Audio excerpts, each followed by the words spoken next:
Iniciamos la conducción de nuestro espacio semanal Tiene la Palabra Diputado a través de Telecaribe, agradeciendo como siempre su sintonía y su confianza.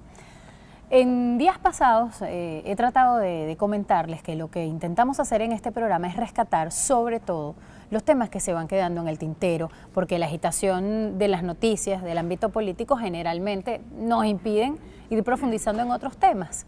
Teníamos una deuda de contenidos con ustedes relativa a la situación de las cárceles venezolanas. Lo esbozamos en días pasados muy someramente, tratando de relatar lo que había pasado en Margarita con el desalojo de la cárcel de San Antonio, pero creemos que el esfuerzo debe ser mayor y que debemos profundizar mucho más. Tenemos un miembro de la Comisión de Cultos y Régimen Penitenciario de la Asamblea Nacional con nosotros hoy. Le doy la bienvenida al diputado Carlos Paparoni, muy joven además. Gracias. Y representante de los Andes venezolanos. Así es, de Mérida. Así que, sí, porque ustedes saben que cuando uno dice gocho se ponen bravos porque dicen yo no soy gocho, yo soy andino. Así que bueno, le doy la bienvenida a nuestro programa y además porque en días pasados estuve revisando unas declaraciones suyas en las que usted hacía referencia a lo importante que para usted como diputado y el trabajo que hace dentro de la comisión es poder citar a la autoridad de Cabim para que se explique en Venezuela cuántas armas legales hay, cuántas armas ilegales hay. Así es, bueno, fíjate Mariana, primero gracias por el espacio, que además sirve para uno comenzar a hablar con la gente y demostrar lo que hemos estado haciendo. Cuando veíamos la crisis carcelaria que existe en Venezuela y escuchábamos a la ministra Iris Varela hablar, que hablaba que bueno, que esto venía desde hace más de 20 años, la situación de las cárceles, y los armamentos que hoy día los vemos, es ilógico pensar que además nos enteramos por las redes sociales, por Facebook, por Twitter, por cualquier red social de lo que está pasando en una cárcel dentro de lo que es el país. Nosotros teníamos sacamos una conclusión muy clara, ¿no? Si es Cabim, la compañía anónima de industria de implementos militares, la encargada de todo lo que es el monopolio, la compra, el resguardo, la venta, de todo lo que son las armas en Venezuela y sobre todo de las armas de guerra, bueno, que nos diga Cabim cuáles son los números del parque de armas actualmente del país, cuántas armas compramos en estos 17 años, dónde están esas armas, a dónde fueron asignadas, cuántas todavía ellos tienen en lo que son en resguardo, cuánto tienen ellos aún guardadas, cuántas armas se habrán perdido, cuántas armas ellos han decomisado dentro de los penales, cuántas armas han podido recuperar, y por ahí vamos a tener una idea de cuántas armas encontramos no solamente en los penales, sino también en lo que es la delincuencia de Venezuela.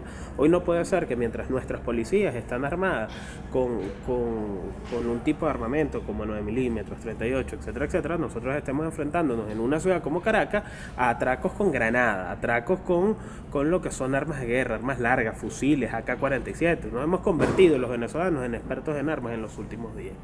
¿Por qué es tan importante poder citar a esos funcionarios vinculando eso con lo que ocurre en las cárceles? Le traigo, por ejemplo, a colación lo de la cárcel de San Antonio. Cuando los presos, los internos, deciden despedir o hacer esa suerte de despedida funeral Conejo, que era el líder de la cárcel, exhibieron sin ningún recato, sin ningún pudor, desde la azotea de la cárcel, cualquier tipo de armamento. Pero más grave, veíamos como la Guardia Nacional, que es la encargada de la vigilancia y de mantener el control del penal, eran también espectadores, simplemente veían y no pasaba nada. Lo grave lo que está esta situación es cuando alguien que está privado de libertad puede hacer o ya siente que pueda hacer gala del armamento sin ningún tipo de consecuencia, que eso es mucho más grave de lo que nosotros estamos viendo, y que los funcionarios que tienen responsabilidades, porque son culpables por acción o por omisión, sencillamente como eso, la ministra Iris Varela es culpable por acción o por omisión de la situación que están viviendo las cárceles venezolanas. El presidente de Cabim es culpable por acción o por omisión de la cantidad de armas largas que hoy nosotros vemos en las cárceles y en las calles del país. Todos los ministros, el ministro, por ejemplo, del Interior y Justicia es culpable por acción o por omisión de los altos índices de delincuencia que hoy estamos viendo. ¿Usted cree de verdad que el gobierno tenga cómo contar esas armas? sino que nos los digan, Mariana.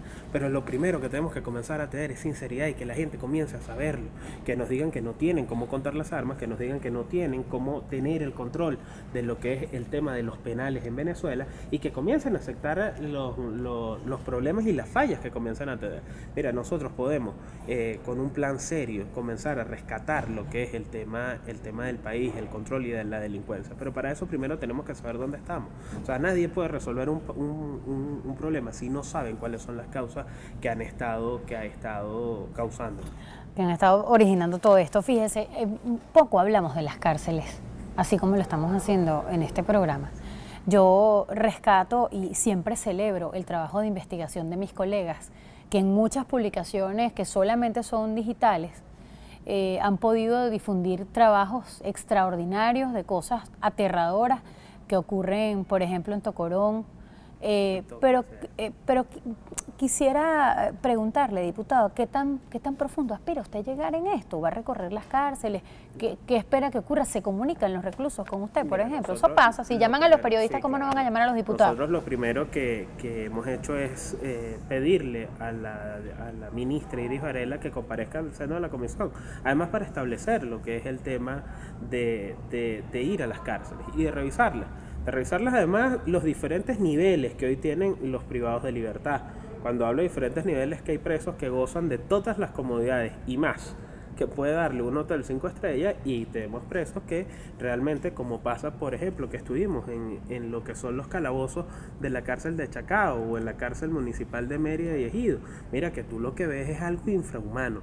Ahí cuando tú no tienes separación de presos, que hoy está pasando en la cárcel, en los calabozos de la cárcel estatal de la policía de Mérida, de la policía estatal del estado, que tú ves que no hay separación de presos. Eso quiere decir que están menores de edad con mayores, pero peor aún, mujeres con hombres, peor aún, o sea, los delitos están todos juntos, no importa, o sea, usted pudo haberse robado una gallina y estar al lado del secuestrador y están en el mismo calabozo. O sea, toda esta política inexistente es lo que nosotros queremos revisar y para eso queremos ir a la cárcel, conocer realmente qué está pasando en la cárcel. No puede ser que en Venezuela sean las cárceles prácticamente la universidad del crimen. O sea, después que tú vas preso, lo menos que se puede aspirar es que tú salgas reformado de las cárceles.